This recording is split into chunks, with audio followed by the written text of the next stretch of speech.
Well, some of you may not realize this, but I actually um, was a cowboy for most of my younger years, and I know that's hard to believe now, but my brother Abram and I spent hours and hours and hours every week with our horses, and we definitely considered ourselves cowboys, and there you have it.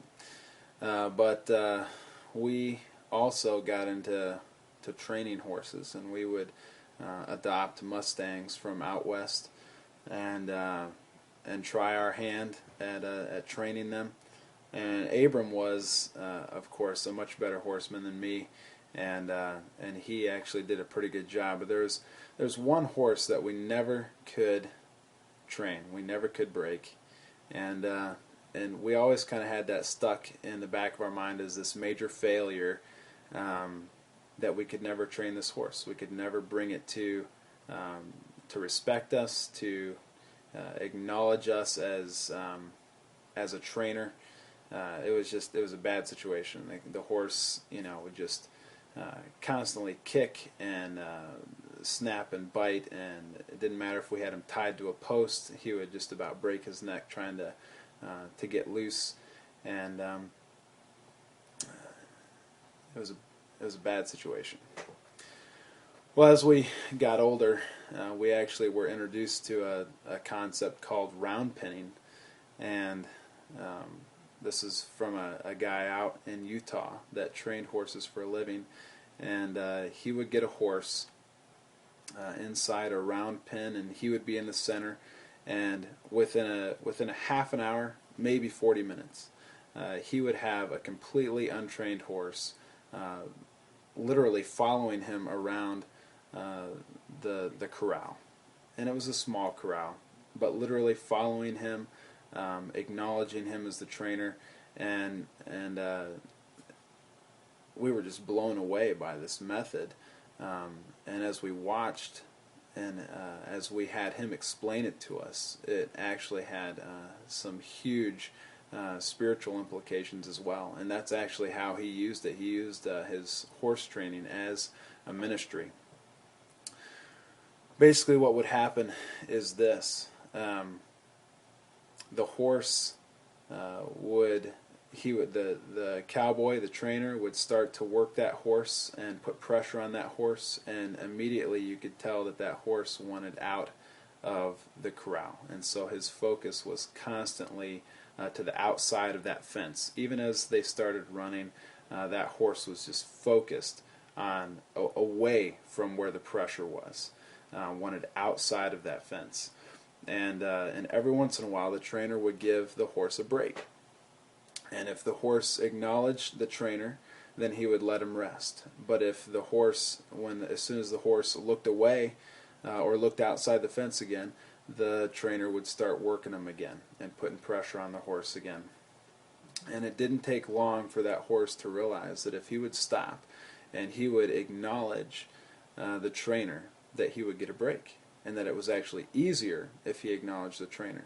And over the course of just 30 minutes or so, this horse would not only be looking at the trainer, but would physically turn his body to face the trainer, and eventually would even be following the trainer around, because he had come to the realization that the trainer was good, the trainer was safe, and that life was easier when the horse's focus was on the trainer. Well, we've all experienced pressure in our lives. I know that I have, and at different times we handle it well, and at different times we handle it poorly. And I'm always reminded of that spiritual parallel that this cowboy out in Utah always made. And he said, horses are a lot smarter than humans. They figure it out in like a half an hour. It takes us a lifetime to figure out that if we would turn and acknowledge our Creator, and turn and acknowledge God as the source many times of the pressures that we have in our life, that He's using that to draw us to Himself.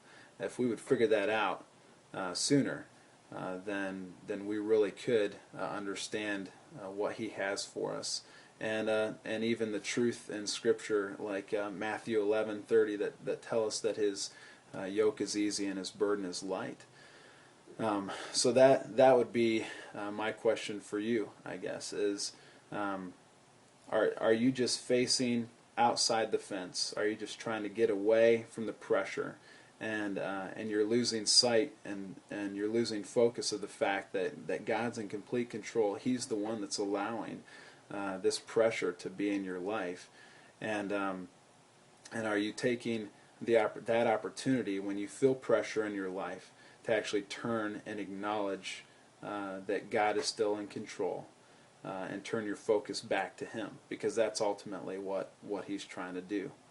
I know that when I encounter pressure, I don't always handle it that way. I tend to focus on the immediate source of that pressure, whatever the situation is.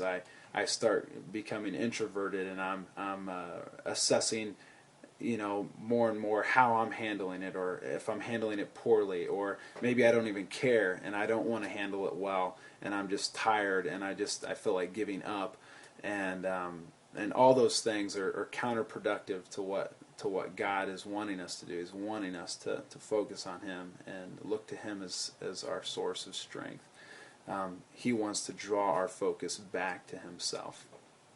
So my question then is, if you're feeling that pressure today, from whatever source you think it may be from, how are you handling it? Are you using that opportunity to look back to God and acknowledge Him as your source of strength, or are you just trying to get away from that pressure? Are you trying to get away from everything that you think is causing the hardship in your life? And ultimately, we end up like the horse in the end that my brother and I could never train. We just end up tied to a post, kicking and screaming and throwing tantrums in the end, if we never turn and actually acknowledge that God is in control, and that really ultimately He wants our focus to be back on Him. And it would have been awesome if we would have, Abram and I still talk about what it would have been like to get that horse that we couldn't ever train, to get that horse in a round pen situation where he could see clearly, okay, it's going to be hard if you turn away from us. It's going to be easy if you turn toward us.